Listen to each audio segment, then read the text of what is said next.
আসসালামু আলাইকুম everyone, welcome to Rumi's রং জল খাবার।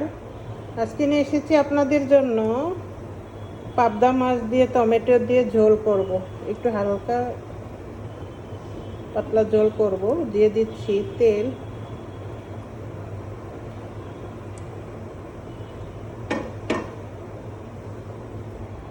দিয়ে দিচ্ছি পেঁয়াজ,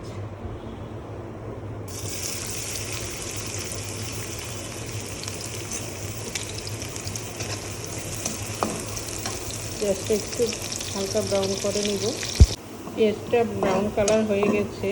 এর মধ্যে আমি দিয়ে দিব এখন, যেহেতু অল্প মাছ, একটু রসুন বাটা, আদা বাটা, একটু পেঁয়াজ বাটা,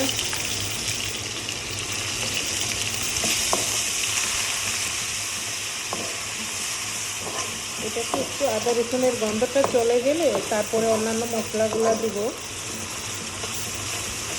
একটু এটাকে গন্ধটাকে দূর করে নেব।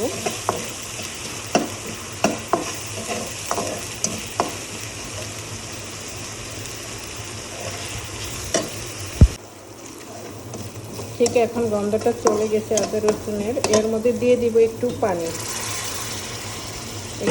দিয়ে দিচ্ছি। তারপর অন্যান্য মশলাগুলি দিচ্ছি একটু হলুদ, একটু শুকনো মরিচের গুঁড়া, একটু ধনে গুঁড়া,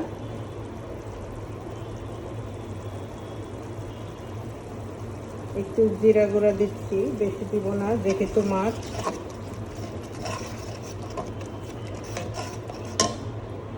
এটাকে ভালোভাবে কষিয়ে নেব।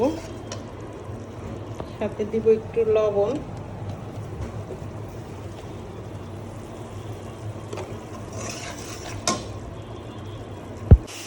মশলাটা কষানো হয়ে যাচ্ছে, তেলটা এখন উঠে গেছে।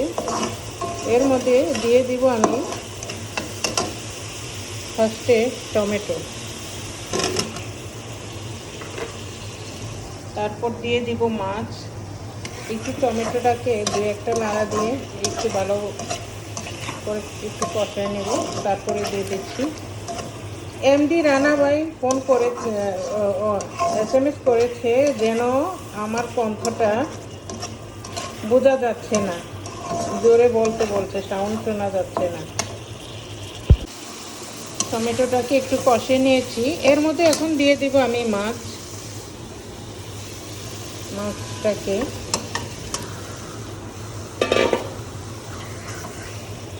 মাছটাকে একটু হালকা একটু কষিয়ে নিব, যেহেতু ভাজা দিই নেই।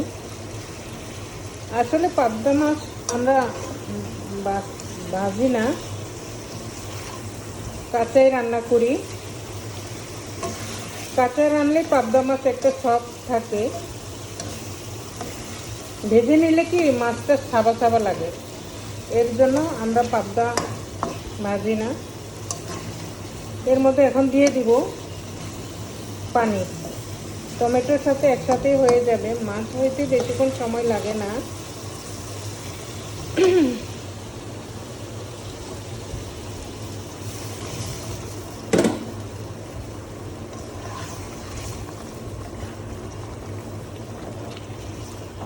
একদম বেশি ঝোল দিব না।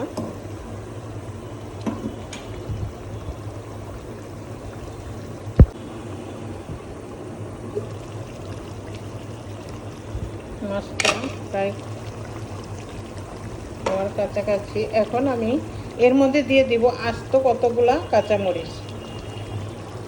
নামাবার আগে কাঁচামরিচটা দিলে ফ্লেভারটা সুন্দর থাকে। তারপরে দিয়ে দিব ধনে পাতা। সবচেয়ে সহজভাবে রান্না পাবদা মাছ, টমেটো দিয়ে ঝোল করে ঝাল করে হয়ে গেল আমার পাবদা মাছ রান্না। প্লিজ আমার চ্যানেলটি যদি ভালো লেগে থাকে লাইক দিয়ে দেন, সাবস্ক্রাইব করে দেন, শেয়ার করেন। ভালো থাকেন, আল্লাহ হাফেজ।